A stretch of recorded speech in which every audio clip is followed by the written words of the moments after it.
handa na matalo ang itong dalawa sa Scrabble. In 3, 2, 1, kakausapan natin si Ma'am Joji. Kamusta paglaro ng Scrabble?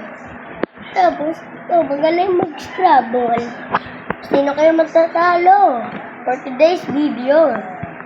Open si Mami Liz, eh. Pangit ng open ko na nga, eh. Pangit ng ano ko. Sino kaya matatalo dito? Dahil mag-uwi ng isang sakong bigas. Ito po ang challenge ko. Challenge number 1. Next year na po ang challenge number 2. Ayoko sa'yo sa... Ano? Parang may susuko na. Parang si Ma'am Liz mag-uwi ng isang sakong bigas. Ito, natatawa-tawa pa. Oink, oink. Ito. Ayan na, nag-isip na. Matatalo na ata ang magaling mag-Scrabble. Na si Mami Elf? Blue. Tingnan ko lang. Triple letter score 9, 10, 11, 12. Panalo na ang nanay ko neto. Dahil nasa vlog siya, Huwag kang kasi sigurado. tapos makikita siya ng mga kumari niya ng isang sakong bigas. Huwag kang kasi sigurado. Kaya nga sinaksa. Huwag ka magsisigurado. Kasi talino ang kalaban nito.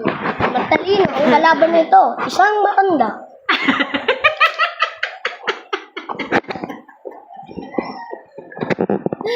Si Chuck na. Isak na nga, eka. Tapos ako pa dinagamay nila maglaro. Eka. Dinadamay nila maglaro dito. Sa Scrabble nila. Tingnan natin kung sino manalalo dito for today's video. Laro.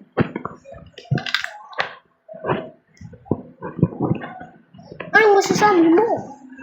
Dahil Pangit naman ang ano mo, salitaan dito. Mga letter mo. Pangit. sino kayo mag-uwi ng isang sakong bigas?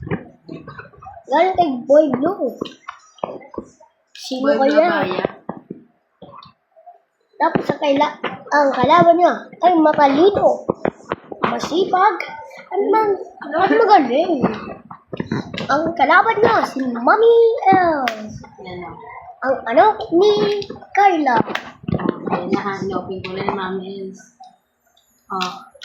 Open door. More. Talo na agad. 6, Si Mami Elf 7, na to. 8, 9. 9 is that. Basa mo to. Ano to? Ano basa to?